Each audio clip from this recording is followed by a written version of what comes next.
नमस्कार, मैं मुकेश पंडित और आप देख रहे हैं देश का तेजी से बढ़ता एटीवी न्यूज चैनल। इस वक्त आप देख रहे हैं हमारा खास कार्यक्रम लाइव इंटरव्यू और हमारे साथ में है मोहम्मद इमरान खान साहब, जो राष्ट्रीय अध्यक्ष हैं हिंदू मुस्लिम एकता समिति के। बहुत बहुत स्वागत है इमरान खान साहब एटीवी न्यूज चैनल पर आपका। हिंदू मुस्लिम एकता समिति जो आपकी लगातार हिंदू और मुसलमानों की एकता पर बात भी करती आ रही है और आप लंबे अरसे से समाज सेवा भी करते आ रहे हैं, तो जो वर्तमान में अभी नैरेटिव पेश किया जा रहा है चैनलों के माध्यम से या फिर अन्य जगहों पर, कैसे आप देखते हैं कि क्या ऐसे में हिंदू मुस्लिम जो एकता की बात जो हो रही है, क्या वो रह पाएगी? जी, राजनीतिक लोग जैसे हमारे देश में भारतीय जनता पार्टी की सरकार चल रही है और भारतीय जनता पार्टी हमेशा हिंदू और मुस्लिम के नाम पर राजनीति करती है। हमें किसी राजनीतिक दल से मतलब नहीं है, ना ही मैं किसी राजनीतिक पार्टी का सदस्य हूँ। मैं एक अपनी खुद की समिति चलाता हूँ जिसका नाम है हिंदू मुस्लिम एकता समिति। हिंदू मुस्लिम एकता समिति में पिछले लगभग 18 वर्षों से चला रहा हूँ और हमेशा मेरी सोच रही है कि हिंदू मुस्लिम एकता के प्रति कार्य करना। हमने काफी प्रयास किया, उस प्रयास में मैं सफल भी रहा हूँ। हमारे पास अच्छी सोच वाले, हम अपना प्रचार जो करते हैं कि हिंदू मुस्लिम एकता समिति से जुड़ो। जैसे कि माहौल बना इस समय बना है मुस्लिमों के खिलाफ। अगर कोई भी व्यक्ति मुस्लिम अगर अकेला कहीं जा रहा है तो उसको नाजायज परेशान किया जा रहा है। हर तरह से मुसलमानों को सताने की कोशिश की जा रही है, परंतु उसके बीच में कई हिंदू भाई इतने नेक भी हैं जो मुसलमानों के भी हमदर्द हैं। हर हिंदू भाई हमारा मुस्लिम विरोधी नहीं है। ये केवल वो लोग हैं जो भारतीय जनता पार्टी से जुड़े हुए हैं, वो मुस्लिम विरोधी हैं। लेकिन हमारा देश का हिंदू भाई हमारे साथ है और इसी का कारण है जो भारतीय जनता पार्टी मुसलमानों पे भारी नहीं हो पा रही है। और लेकिन हमारी सोच जो है वो हमेशा बरकरार रहेगी। हिंदू मुस्लिम एकता की सोच में हमेशा वो कामयाब बना होगा। हिंदू मुस्लिम एकता के प्रति मैं जो कार्य करता चला आ रहा हूँ, जब तक हमारे शरीर में जान रहेगी मैं हिंदू मुस्लिम एकता के प्रति कार्य करता रहूंगा। और हमारी सोच जो है वो कोई भी राजनीतिक पार्टी का नेता इसको खत्म नहीं कर पाएगा। हम पे चाहे इतना दबाव घले और दबाव घरा भी है। कई लोगों ने हम पे प्रयास भी करा कि आप इस तरह का समिति मत चलाओ, आप हमारी पार्टी से जुड़ जाओ, लेकिन मैंने उनकी बातें नहीं मानी। मैंने कहा मुझे किसी भी राजनीतिक पार्टी से नहीं जुड़ना है, मुझे जनता की सेवा करनी है। तो मैं एक संस्था बना करके जिसका नाम है हिंदू मुस्लिम एकता समिति, हिंदू मुस्लिम एकता समिति के माध्यम से मैं जनता की सेवा, जब तक मेरे शरीर में जान रहेगी जब तक मैं जनता की सेवा के लिए हाजिर रहूंगा। जी, जो आपकी समिति ने अभी वरिष्ठ पत्रकार और अधिवक्ताओं के लिए पेंशन योजना निकाली है, जो है इसके बारे में विस्तार से बताएं। क्या योजना है, कैसे आप पेंशन जो है सभी पत्रकारों को आप दे पाएंगे 10,000 रुपए महीना?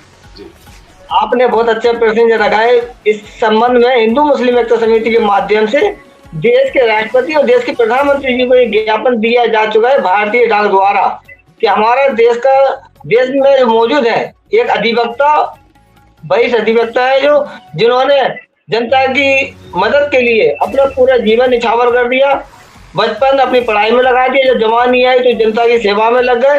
यदि हमारे पत्रकार भाई हैं, जब हमारा एक पत्रकार भाई अपने घर से निकलता है और उस पूरा दिन खबरें उन लोगों की बात शासन प्रशासन तक पहुंचाने का कार्य करता है जिनकी आवाज कोई अधिकारी नहीं सुनते। जैसे कि आप देखने जाओ जिलाधिकारी कार्यालय पे, वरिष्ठ पुलिस अधीक्षक कार्यालय पे, मुख्यमंत्री के कार्यालय पे, तमाम जो जहाँ से जनता की समस्याएं निपटने की संभावना होती है वहां पर एक जो राजनीतिक लोग होते हैं, जो समाज सेवी के लोग होते हैं, वो तो उनसे अधिकारियों से मुलाकात कर लेते हैं, लेकिन आम जनता उनसे अधिकारियों से मुलाकात नहीं कर पाती है। तो हमारा पत्रकार भाई उसको कवरेज करके उन तक आवाज पहुंचाने का उनका कार्य करता है। और आपने देखा होगा कई ऐसे पत्रकार भाई हैं जिनके पास पत्रकारिता के अलावा कोई कमाई का जरिया नहीं है। तो हमारी उत्तर प्रदेश सरकार और हमारे देश की सरकार से मैंने लिखित पत्र दे करके मांग की है कि हमारे देश के वरिष्ठ पत्रकारों को, वरिष्ठ अधिवक्ताओं को 10-10 हजार रुपए पेंशन दिलाई जाए। उसका प्रयास हमारा जारी है और जब तक ये कार्य नहीं हो जाएगा हमारा प्रयास जारी रहेगा। हम देश के पत्रकार बंधुओं को और देश के अधिवक्ताओं को 10-10 हजार रुपए पेंशन दिला करके मानेंगे। झांसी का जो जीवन साहा जो कब्रिस्तान है, 20 सालों से आप लड़ाई लड़ रहे हैं, क्या उसके बारे में बताएं कि किसने कब्जा किया है, क्यों कब्जा किया है, क्यों हट नहीं पा रहा है विस्तार से? वक्त नंबर 1 में जीवन सा कब्रिस्तान, इसकी पैरवी हम पिछले 20 वर्षों से लगातार करते चले आ रहे हैं। इसका मुख्य कारण यह है कि जीवन सा कब्रिस्तान 10 एकड़ 90 डिसमिल है।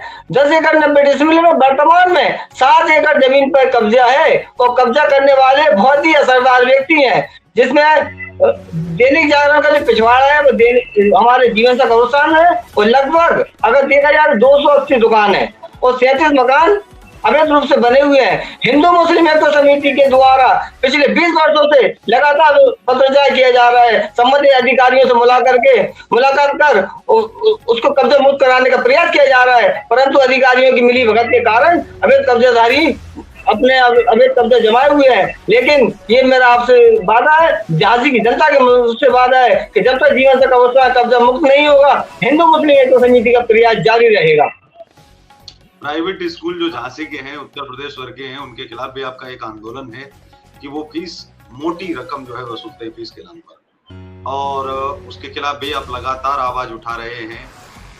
कैसे देखते हैं, क्या वाकई में उत्तर प्रदेश की सरकार जो है इसमें कुछ राहत दे पाएगी आम जनता को? बड़े ही अफसोस के साथ मुझे कहना पड़ रहा है कि प्राइवेट स्कूलों की फीस इतनी हाई फाई है, उनकी ड्रेसें अलग से तय की जाती हैं। पहले चलता था कि नीली पैंट सफेद सेट, सारे स्कूलों की ड्रेस ऐसी हुआ करती थी, तो वो आसानी से किसी भी दुकान पर जाकर के वो ड्रेस एक गरीब व्यक्ति खरीद सकता था। लेकिन आज की स्थिति यह है कि एक ही स्कूल में 3 प्रकार की ड्रेसें चलती हैं। कक्षा 1 में अगर बच्चा है तो उसकी ड्रेस अलग होगी, कक्षा 5 में बच्चा है तो उसकी ड्रेस अलग होगी, 5 के बाद जो क्लासेस चल रही है उसकी ड्रेस अलग होगी। ये सीधी जनता की जेब पे डकैती डालने का प्रयास किया जा रहा है। वो किताबों का हर साल किताबें चेंज होती है। जैसा हमने बचपन में देखा है कि मैंने जो किताबें पढ़ी वो हमारे भाई ने पढ़ी, जो हमारे बड़े भाई ने जो किताबें पढ़ी वो किताबें हमने पढ़ी। आज की स्थिति ऐसी है कि हर साल किताबें चेंज हो रही है। हर साल किताबें चेंज करने का सीधा उनका मतलब ये है कि गरीब जनता की जेब पे सीधी डकैती डाल के अपनी जेबें भरना। हमारे देश का नेता क्या कर रहा है, हमारे देश की प्रदेश की सरकार क्या कर रही है, ये जनता की जेबों पे डकैती डालना सरकार बंद करे। अगर 223 विधानसभा झांसी जनता ने सन 2027 की विधानसभा चुनाव में अगर मुझे विधानसभा को जाने का कार्य किया तो ये मेरा वादा है कि झांसी विधानसभा क्षेत्र की सारी जनता, जितने बच्चे हैं, मैं उन सभी को सरकार के द्वारा फुल मदद सहयोग दिलाऊंगा। और अगर वो सहयोग दिलाने में अगर मैं कामयाब नहीं रहा तो अपनी विधायक निधि से उन सब बच्चों को पढ़ाने का कार्य करूंगा। प्राइवेट हॉस्पिटल के खिलाफ भी आप लगातार जो है आंदोलन कर रहे हैं। प्राइवेट हॉस्पिटल में मोटी रकम वसूली जा रही है मरीजों से, गरीबों से। साथ ही जो सरकारी हॉस्पिटल है वहाँ इलाज मुहैया सही से नहीं हो पा रहा है। यदि कोई मर भी जा रहा है उनकी लापरवाही से या जानबूझ करके या वहाँ दवाई के भाव में, तो सरकारी डॉक्टर हैं भाई, उनको कोई निकाल तो सकता नहीं है, ना तो हॉस्पिटल बंद हो सकता है, तो कोई उनको परवाह नहीं है। जनता कीड़ा मकोड़ा है ऐसा सरकारी सिस्टम समझता है और ठीक वैसा ही व्यवहार करता है। लेकिन इसको लेकर के जो जनता, देश के असली मालिक है, ये सब हौसले जो कहे जाते हैं, बहुत सारे जो तथाकथित, उनका दूर दूर तक वास्तविकता से कोई संबंध नहीं होता। इसको लेकर के कैसे आप देखते हैं कि जो प्राइवेट हॉस्पिटल हैं वहाँ इलाज मिलता है तो वहाँ मोटी रकम वसूली जाती है, दूसरी तरफ जहाँ सरकारी हॉस्पिटल में निःशुल्क इलाज हो रहा है तो वहाँ कोई सुविधा ही नहीं है, तो इलाज होगा कैसे? जहाँ निःशुल्क है वहाँ कोई सुविधा नहीं, जहाँ सुविधा है वहाँ मोटी रकम वसूली जा रही, गरीबों का कैसे इलाज होगा? जी, अस्पताल का मुद्दा आपने वास्तव में बहुत अच्छा मुद्दा उठाया है। इसमें मैं कहना चाहूंगा, झांसी के चाहे मेडिकल अस्पताल हो चाहे जिला अस्पताल हो, सरकारी जो अस्पताल है, सरकारी अस्पताल में सुविधाएं तो सब है, परंतु स्थिति ये है कि अगर आपकी पहचान है, अगर आप किसी राजनीतिक पार्टी के सदस्य हैं और अगर किसी भी संगठन है तो आपका अगर आप किसी राजनीतिक पार्टी से नहीं है और किसी संस्था से नहीं है और अगर आपकी पहचान नहीं है तो वहीं का अस्पताल का डॉक्टर, अस्पताल का स्टाफ उसको सीधे से कहेगा यहाँ आपका इलाज नहीं हो सकता, आप फलाने अस्पताल में, किसी के अस्पताल का नाम लिया जाएगा, उससे कहा जाएगा फलाने अस्पताल में आप चले जाएंगे, उस अस्पताल में आपका इलाज अच्छे से हो जाएगा। और ज्यादातर ये देखने को मिलता है, इसकी जांच कराई जा सकती है। झांसी के जितने भी सरकारी डॉक्टर हैं अपने अपने प्राइवेट अस्पताल खोले हुए हैं और प्राइवेट अस्पताल खोल करके जनता की जेब पे खुली डकैती डाल रहे हैं। ये डकैती डालना कब बंद होगी? एक भारत में कई राजनीतिक दल है, सभी राजनीतिक दलों के नेताओं का इस ओर बिल्कुल ध्यान नहीं जा रहा है। कई हमारे भारत में चैनल है, कोई चैनल इन खबरों को नहीं दिखाता है। हमारे झांसी में कई अखबार है, कोई अखबार इन खबरों को नहीं छापता है। लेकिन हमारे देश के एक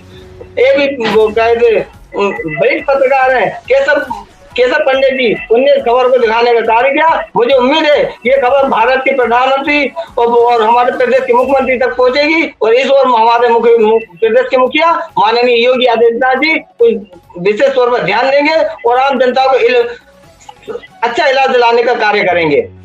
बुंदेलखंड राज्य की मांग कई वर्षों से लगातार चली हुई आ रही है और मायावती ने इसको उत्तर प्रदेश विभाजन अधिनियम के तहत इसको अलग भी किया था। उसके बाद जो है विधानसभा में पास भी हो गया कि अलग राज्य बुंदेलखंड जो है वो बना दिया जाए। अलग राज्य उत्तर प्रदेश विभाजन अधिनियम के तहत बन चुका है, बुंदेलखंड अलग राज्य हो चुका है। लेकिन अब ये लोकसभा में पास होना है, तो लोकसभा में अटल बिहारी वाजपेयी जी की सरकार ने उस समय नकार दिया था।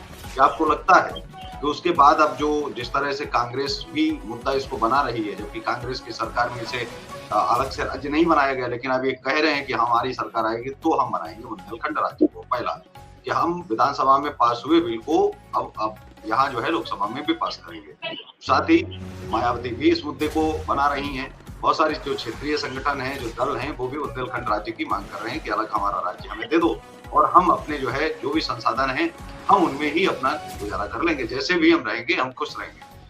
तो आपको लगता है कि बुंदेलखंड राज्य के नाम पर वोट तो सभी लेना चाहते हैं, लेकिन क्या वाकई में कोई काम कर पाएगा या कोई करेगा या नियत है किसी के करने की?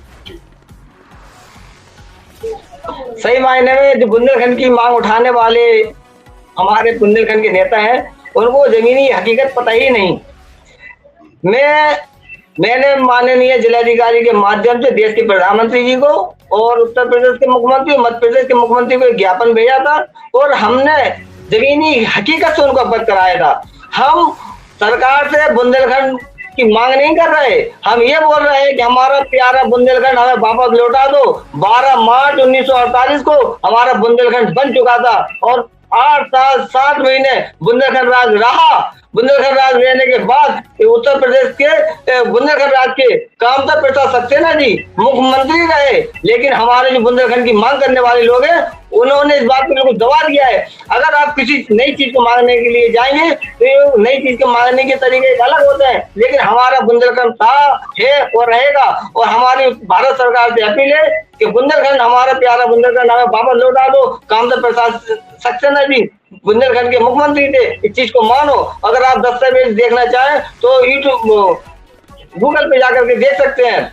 हिंदू मुस्लिम एकता समिति के प्रयास के चलते आज वो चीज गूगल पे भी शो करने लगी है, इससे पहले कभी गूगल पे नहीं आई थी। हिंदू मुस्लिम एकता समिति ने जब देश के प्रधानमंत्री को ज्ञापन दिया, उसके बाद इसकी हमारे पत्र की जांच हुई तो जांच स्पष्ट हुआ कि 12 मार्च 1948 को बुंदेलखंड राज रह चुका है। 8 साल 7 महीने कामता प्रसाद सक्सेना जी बुंदेलखंड के मुख्यमंत्री रहे। तो हमारा प्यारा बुंदेलखंड हमें क्यों नहीं लौटाया जा रहा है? हमें तो हम लोगों को पीछे क्यों किया जा रहा है? हमारे बुंदेलखंड के जो ऐतिहासिक चीज है, जैसे झांसी का किला, ओरछा का किला और तमाम जो हमारी इमारत है, उनका पैसा उत्तर प्रदेश में खर्च क्यों हो रहा है? मैं चाहता हूँ कि हमारा बुंदेलखंड राज अलग कर दिया जाए, उससे जो आय बनेगी उससे हमारा बुंदेलखंड का विकास हो जाएगा।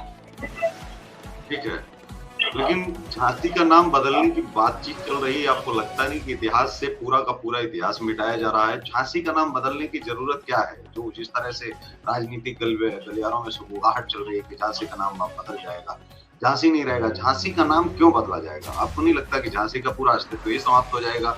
1857 की वो पहली क्रांति जिसके लिए झांसी की रानी खूब लड़ी मर्दानी, वह तो झांसी वाली रानी थी, सुभद्रा कुमारी चौहान ने जो है लिखा हुआ था। आपको लगता नहीं है कि झांसी का अस्तित्व तो एक तरह से बुंदेलखंड का अस्तित्व तो उसमें प्राण बसते हैं झांसी में? जी। झांसी की रानी का नगर झांसी है, झांसी था, झांसी रहेगा। इसको कोई के बाप में दम नहीं है कि इसको इस नाम को छीन सके।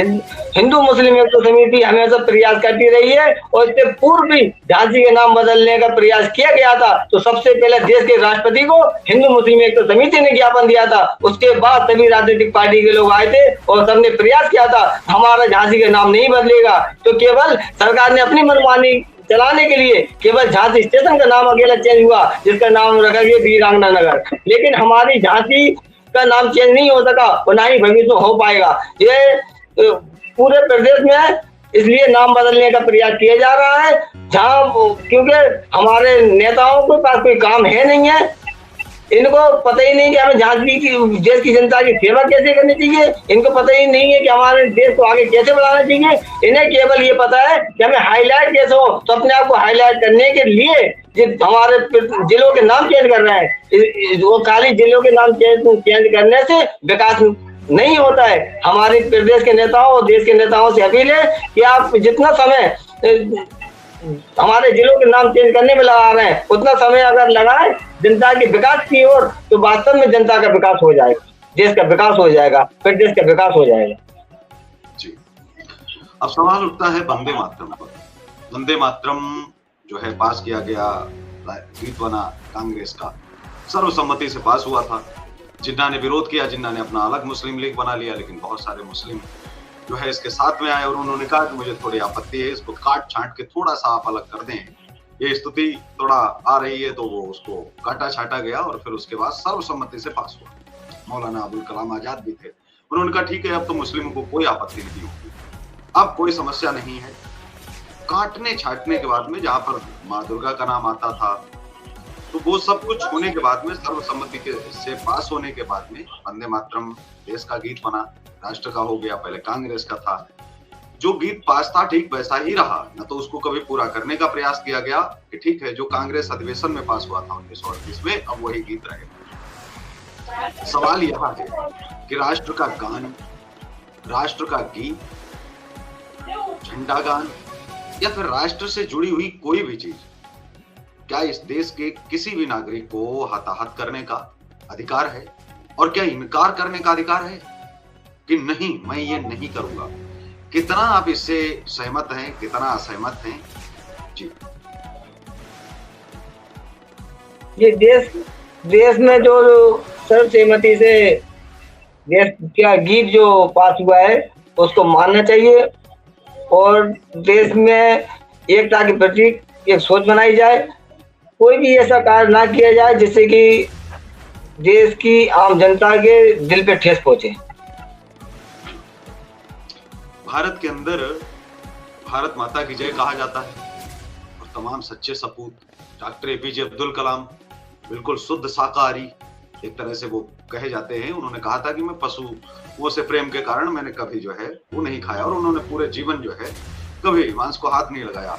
मांस खाने को ऐसा नहीं है कि हिंदुओं में नहीं खाया जाता है, ब्राह्मण नहीं खाते या राजपूत नहीं खाते, सब खाते हैं। लेकिन जिसको प्रेम है वो शायद मुस्लिम से भी हो सकता है, जैन भी हो सकता है, सिख, ईसाई, हिंदू कोई भी हो सकता है। लेकिन डॉक्टर एपीजे अब्दुल कलाम नमाज भी पढ़ते थे। नमाज के साथ साथ में महाभारत, रामायण और गीता का उनको बहुत अच्छा ज्ञान था। संतों के चरणों में बैठते थे। आज तमाम चीजें आप जो है देख पाएंगे। एपीजे अब्दुल कलाम की बात तो लोग करते हैं, उनकी आड़ में भी वो लोग छुप जाते हैं जो राष्ट्रवाद पर बात नहीं करना चाहते, जो कह देते हैं कि संविधान से पहले कुरान, देश से बड़ा इस्लाम। कभी देश से बड़ा किसी ने ये नहीं कहा कि नहीं हिंदू धर्म है या ईसाई है या सिख है, कोई भी बड़ा नहीं है, देश ही बड़ा है। क्योंकि हम देश के नागरिक हैं, हम बहुत छोटे हैं। धर्म तभी है जब देश रहेगा, मजहब तभी है जब देश रहेगा, राष्ट्र रहेगा। हमारी नागरिकता, हमारी राष्ट्रीयता तभी तक है जब तक हमारा देश है, हमारा राष्ट्र है। आपको लगता नहीं है कि संविधान एक अलग चीज है, लेकिन संविधान बड़ी चीज है। आपको अपना धर्म मानने का अधिकार भी संविधान देता है और कहता है कि आप करिए। तो संविधान बड़ा हुआ, जो अधिकार आपको दे रहा है, जो कह रहा है, अधिकार देने वाला बड़ा हुआ। अगर वो कह देता कि नहीं यहाँ आपको रहना है तो अधिकार नहीं मिलेगा, तो 1947 में तय हो जाता। जिसको जहां जाना होता वो उस समय सभी लोग जा रहे थे।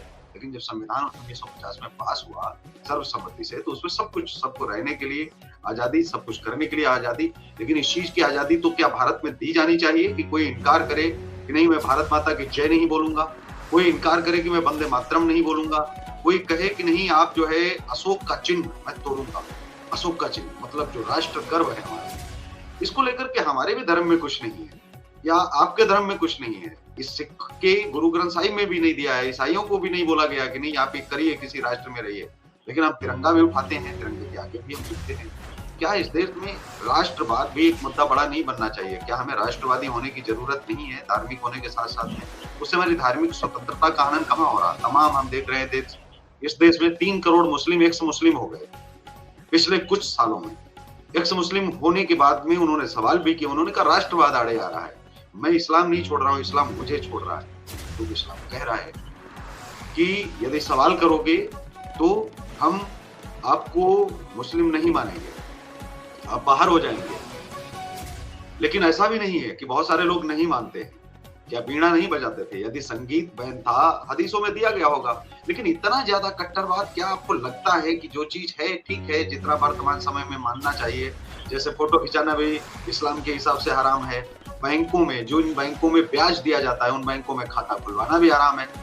अगर सब कुछ पूरी तरह से, अगर कोई धर्म पर उतरा, चाहे हिंदू हो, मुस्लिम हो, सिख हो, ईसाई हो, क्या पूरी तरह से धर्म का पालन हो सकता है? अगर नहीं हो सकता है तो फिर राष्ट्रवाद अपनाने में क्या समस्या है? दोनों सवाल है। क्या धर्म को पूरी तरह से लोग अपना सकते हैं? फिर तो मोबाइल भी चलाना मुश्किल होगा, फिर तो कार भी चलाना मुश्किल होगा, यात्रा करना भी मुश्किल हो जाएगा, और देश में मुझे लगता है बहुत सारे काम मुश्किल हो जाएंगे।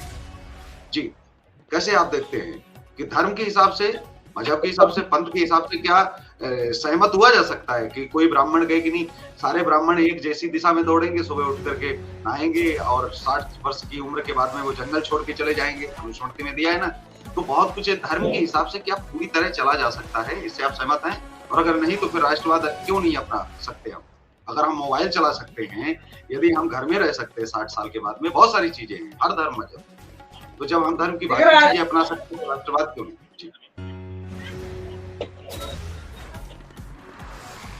जी, राष्ट्रीय गीत की जो बात आप कर रहे हैं, तो राष्ट्रीय गीत मुस्लिम समाज ने कभी गाने के लिए इनकार नहीं किया। अगर आप स्कूल में जाएंगे तो स्कूल में हिंदू बच्चे भी रहते हैं, सिख बच्चे भी रहते हैं, सब धर्म के लोग रहते हैं। सब धर्म के बीच में मुस्लिम समाज के बच्चे भी रहते हैं, वो भी संघ राष्ट्र गीत गाते हैं। और देश की सुरक्षा में, देश की रक्षा में, देश की हिफाजत में सबसे ज्यादा अहम भूमिका निभाने वाली मुस्लिम कौम रही है। ये बात आप बेहतर तरीके से जानते हैं, हमसे भी ज्यादा बेहतर तरीके से जानते हैं। केवल भारतीय जनता पार्टी मुसलमानों के इतिहास को हटाने का प्रयास कर रही है। सवाल क्या है? सवाल है सभी धर्म पथ जितने भी हैं सभी पर सवाल है, और सवाल एक ही है कि क्या जो अपना सकते हैं राष्ट्रवाद, जो राष्ट्रवादी मुस्लिम है, उनकी आड़ में किसी भी धार्मिक व्यक्ति को नहीं झुकना चाहिए। जो राष्ट्रवादी हिंदू है या सिख है, ईसाई है, या तो राष्ट्रवादी की परिभाषित नहीं किया जाना चाहिए। ये नहीं कहा जाना चाहिए कि उसने जान दे दी। हम एपीजे अब्दुल कलाम देखिए, उन्होंने क्या देश के लिए नहीं किया, तो एपीजे अब्दुल कलाम के रास्ते पर चलने में क्या समस्या है? एपीजे अब्दुल कलाम यदि जो है बैठ सकते हैं जहां पर, और जहां इमरान खान साहब बैठ सकते हैं, हमारे साथ में भी, हमारे क्लास में भी और हमारे स्कूल में भी मुस्लिम पढ़ते थे, और मैं खुद ही सरस्वती ज्ञान मंदिर में पढ़ा हूँ, तो वहाँ सुबह सुबह जब राष्ट्रीय गीत या भोजन मंत्र तक पढ़ा जाता था वो पढ़ते थे, और हम सब साथ में बैठ के गाते थे। पूरी तरह से इससे इनकार नहीं किया जा सकता। लेकिन क्या जो धर्म गुरु एक तरह से जो कह रहे हैं, या जो 4-5 लोग, कुछ लोग आकर के कई करोड़ लोगों की जो इमेज खराब कर रहे हैं, और उसमें जो है कुछ संगठन बाहर आकर के कह रहे हैं कि नहीं आपको गलत फंसाया गया, तो 4 लोगों के पीछे क्या पूरी कम्युनिटी को उनके पीछे लग जाना चाहिए? उनको उनके पीछे खड़े होना चाहिए? ये अगर होने लगा फिर तो अपराधियों का बचाव होने लगेगा, तो फिर वो उसे धर्म से जोड़ा जाता है, और जिसको लेकर के फिर तमाम लोग उनको लगता है कि बिल्कुल जो हो रहा है वो सरकार ही करवा रही है। जी, अभी वर्तमान में अगर देखा जाए तो पक्षपात मुस्लिम समाज के संग काफी हो रहा है। अभी जैसे उत्तर प्रदेश के डिप्टी मुख्यमंत्री कहे जाने वाले मोहम्मद आजम खान साहब, जिन पे बकरी चोरी का इल्जाम लगा, जो व्यक्ति 30 साल विधायक रहा हो, कैबिनेट में मंत्री रहा हो, और एक बहुत ही बड़ी अपने उत्तर प्रदेश की शख्सियत है, उस पे बकरी चोरी का इल्जाम लगा करके उसको जेल भेजाया गया। उन पे 300 से ऊपर मुकदमे दर्ज कराए गए। ये कहाँ तक इंसाफ की बात हो रही है? एक तरह का मुस्लिम समाज को दबाने का प्रयास किया जा रहा है, प्रयास किया जा रहा है। बिल्कुल खान साहब, लेकिन समस्या यहाँ पर ये है ना, फिर तो आप सभी मुसलमानों को गलत बोल रहे हैं, क्योंकि जितने भी लोगों ने मुकदमा पंजीकृत करवाया है उनमें 90% मुस्लिम है और उनकी जमीनों पर कब्जा किया है आजम खान साहब ने, बाकायदा कब्जा किया है। बहुत सारे लोगों को धमकाया ही नहीं, मारा भी है। तो जो उनसे पहले से नहीं, मैं कह रहा हूँ कि समाजवादी पार्टी से पहले से उनकी शिकायतें पड़ी हैं और जिन्होंने साफ तौर पर कहा कि खान साहब ने हमारी जमीनें घेरी हैं, तो आजम खान जी ने जब घेरी है और वो भी मुस्लिम समुदाय की जमीनें घेरी हैं, तो वो लोग जो कोर्ट में गए वहां सरकार नहीं गई है, ना तो कोई वो लोग गए हैं जो बाहर के लोग हों, वो लोग गए हैं जिनकी जमीनों पर कब्जा है, जो जमीनों के मालिक हैं, वो लोग कोर्ट में खड़े हैं।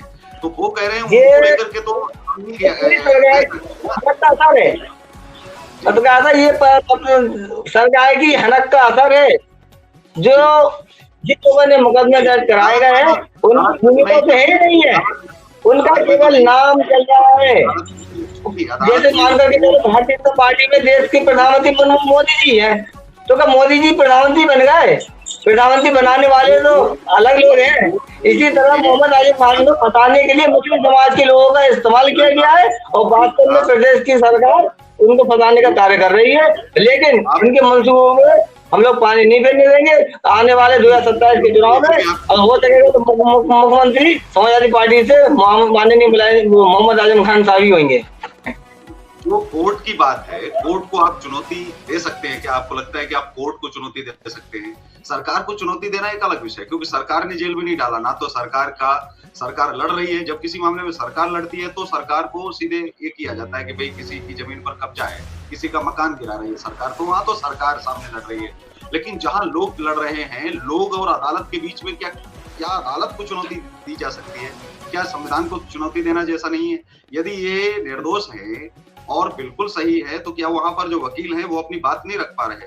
और वो अगर रख पा रहे हैं तो वो मीडिया के सामने क्यों नहीं खुल के बोल पा रहे हैं कि भाई हमारे साथ में गलत हो रहा है? क्या आपको लगता है कि देश में जिस तरह से किया जाता है हिंदू मुस्लिम को लेकर के, चाहे हिंदू के पक्ष की तरफ से हो या मुस्लिम की तरफ से हो, बचाव क्यों? चाहे विकास दुबे हो, आजम खान हो, चाहे अतीक अहमद हो, ऐसे अपराधी जिनसे पब्लिक त्रस्त थी, जो खुलेआम किडनैपिंग कर लेते थे, मार देते थे, ऐसे 4 लोगों को बचाने के लिए पूरी कम्युनिटी, अच्छी कम्युनिटी के सामने आती है। क्यों विकास दुबे के पीछे कोई ब्राह्मण आता? भाई गुंडा था, बदमाश था, उसको बचाने के लिए आपको लगता है कि उसको आना चाहिए, मंदिर बनवा देना चाहिए, उसको एक कहना चाहिए कि नहीं ब्राह्मणों पर अब ज्यादती हो रही है सरकार की? ऐसा क्यों? हमारे ऊपर कोई गोली क्यों नहीं चलवा देती है सरकार? हमने किसी का किडनैप नहीं किया है तो मेरे ऊपर तो मुकदमा भी नहीं हुआ। मैं ये कह रहा हूँ आपके ऊपर हुआ है कि आज तक कभी आपके पुलिस घर में आई, आपको उठा के ले गई हो?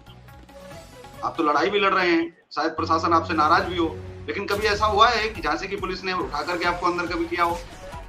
उल्टे सीधे मुकदमे लाद दिए हों? कभी उल्टे और सीधे नहीं होते हैं। मान लिया पुलिस लाद देती है, लेकिन अदालत में पुलिस को भी साबित करना पड़ेगा कि भाई कैसे आपने कर दिया। पुलिस को भी लताड़ लगती है और अब तो कोर्ट में खुलेआम सुनवाई होती है, खुलेआम पक्ष रखे जाते हैं। अब तो बीएनएस नया बदल गया है, सब कुछ सामने है। ये कहना कि किसी के ऊपर ज्यादती हो रही है तो अदालत को भी दिख रहा होगा। अदालत को गुमराह कोई कर सकता है क्या? ये तो वही बात होगी कि फिर संविधान से कहाँ देश चल रहा है? फिर तो लोग भीड़ तंत्र से देश चलेगा, फिर तो भीड़ इकट्ठी करेंगे जी और उसके बाद में हम करेंगे फैसला, हम करेंगे। फिर संविधान कहाँ रह गया? तो संविधान खत्म हो गया। संविधान में साफ है कि आप अदालत जाइए। बहुत सारे सरकार ने फैसले लिए, लोग सुप्रीम कोर्ट गए, सरकार को वापस आना पड़ा, भाई खुद पर आना पड़ा। लेकिन ये जो मामला है जो आप बता रहे हैं आजम खान साहब का, ये तो सरकार का मामला ही नहीं, सरकार ने बंद ही नहीं किया। सरकार तो कह रही पहले से केस चल रहा है, हम क्या कर सकते हैं इसमें? इसमें जो पीड़ित है वो अगर मान जाए, अपना केस वापस ले ले, तो वो जाने, उनको समझाओ जा करके। तो ये क्या संभव है कि जो पीड़ित जिसकी जमीन गई है वो क्यों पीछे हटेगा? भाई उसको लेकर के जो कागज हैं, जो दस्तावेज हैं, वो भी अदालत में रखे होंगे। जो पैसे का लेन देन किया गया होगा सामने वाले को, वो भी सामने आएगा। बकरी चोरी कर सकते हैं मोहम्मद आजम खान साहब के, बकरी चोरी कर सकते हैं। बकरी चोरी का मुकदमा सबसे महत्वपूर्ण मुकदमा लगाया गया, उसमें तो 7 साल जेल काट के आए। बकरी चोरी कर सकते हैं। देखिए बकरी चोरी को समझना मोहम्मद आजम खान बकरी चोरी कर सकते हैं। देखिए लालू इसके अलावा आप झांसी प्रसाद की बात कर रहे थे। पता क्या था, अभी आप जाति प्रकार की बात कर रहे थे, तो जीवन सार के अवैध कब्जाधारियों द्वारा। जी इमरान जी, अब आप सुनिए थोड़ा धैर्य पूर्वक। लालू प्रसाद यादव जी यदि चारा खा सकते हैं, आपको लगता है लालू प्रसाद यादव जी चारा खा सकते हैं? 56 व्यंजन, 56 प्रकार के व्यंजन, ये कहावत है सर। क्या खाया? बोले चारा चोर है, चारा खाया है लालू प्रसाद यादव ने, चारा नहीं खाया है। कोई व्यक्ति बड़ा घोटाला करता, बोले कोयला खा गया। कोई कोयला खाने वाली चीज है क्या? नहीं। बकरी कोई चोरी वाली चीज है क्या?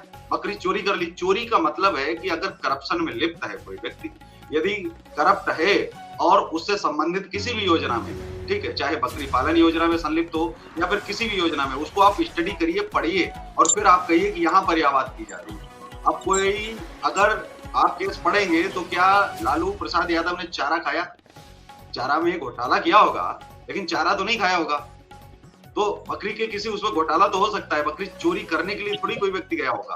तो यहाँ पर अगर कोई चीज आप रख रहे हैं तथ्यात्मक रूप से पूरी बात आप रखें कि अदालत में क्या वाकई में वही शब्द है जो आप दोहरा रहे हैं, क्योंकि ये मामला अदालत में है और अदालत की किसी भी चीज पर ना तो हम टिप्पणी कर सकते ना तभी कर सकते हैं जब आप उसको सामने ले आए कि पुलिस ने क्या कहा है और उस पर अदालत ने क्या बोला है, क्योंकि अदालत ने भी बोला होगा।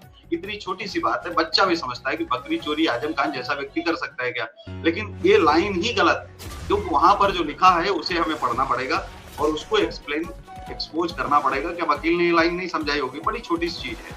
बाहर जो व्हाट्सएप यूनिवर्सिटी पर लोगों के बारे में क्या बताया जाता है, चाहे वो असेंगर के मामले में हो, चाहे आजम खान के मामले में हो, ऐसे अगर लोगों को छोड़ने लगा दिया जाए तो फिर मुझे लगता है कि अपराधी तो बाहर सारे आ जाएंगे। 4 बड़े लोगों के पीछे उन पर आवाज उठानी चाहिए, लेकिन जो आरोप लगे हैं उनमें कुछ ना कुछ तो सच्चाई है, उनमें कुछ ना कुछ तो है। रातों रात किसी को न तो उठा लिया जाता है और नहीं बिठा दिया जाता है। नहीं तो अखिलेश यादव को भी पकड़ के अंदर किया जा सकता है, उनके ऊपर भी सीबीआई के मामले चले, क्या नहीं चले आप भी जानते हैं। तो क्या नरेंद्र मोदी पर मामले नहीं चले? क्या उनको अमित शाह को जेल के अंदर नहीं भेजा गया? तो जो अदालत में सामने पक्ष और प्रतिपक्ष है, कभी किसी वकील ने कहा कि नहीं भाई इनके खिलाफ सबूत नहीं मिले तभी छूटे होंगे। आरोप लगाना एक अलग विषय है, लेकिन चलिए हम लोग हिंदू मुस्लिम एकता समिति की तरफ भी लौटते हैं। युवाओं से क्या अपील आप करेंगे, क्योंकि लोग बेरोजगार होते जा रहे हैं, महंगाई की चर्चा कहीं नहीं हो रही, महंगाई चरम सीमा पर। पेट्रोल के दाम जो घटने की बात की जाती थी, कभी हमारे लाला रामदेव जी कहते थे कि वो 25 रुपए में 50 रुपए में पेट्रोल अभी करवा देंगे, अभी वो गायब चल रहे हैं, शायद किसी इलेक्शन के दौरान निकल आए। नोटबंदी से बड़े फायदे गिनवाए जा रहे थे, उन चीजों का कोई फायदा नहीं बताया गया। कैसे देखते बेरोजगारी का हल क्या है? सभी को सरकारी नौकरी तो नहीं दी जा सकती है, हम सब जानते हैं, किसी भी देश में नहीं दी जा सकती, लेकिन बेरोजगारी को दूर करने के लिए क्या प्रयास किए जाने चाहिए? क्या संस्थाएं प्रयास करें, क्या सरकार मिलकर प्रयास करे कि बेरोजगारी दूर हो? असल जो मुद्दा है उस पर भी बातचीत होनी चाहिए।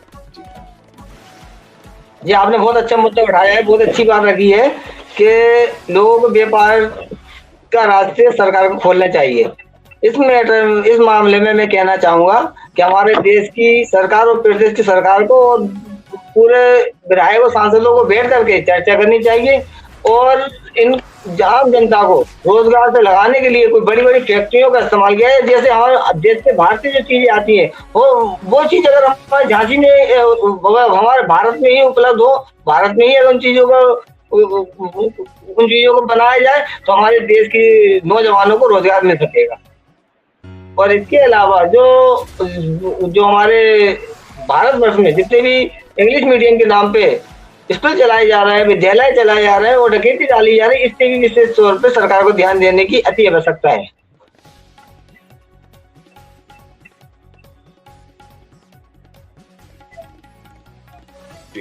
आप बिल्कुल सही कह रहे हैं कि जो सरकार फीस बढ़ाने के नाम पर उस पर नियंत्रण नहीं कर पा रही है, उसे भी करना चाहिए।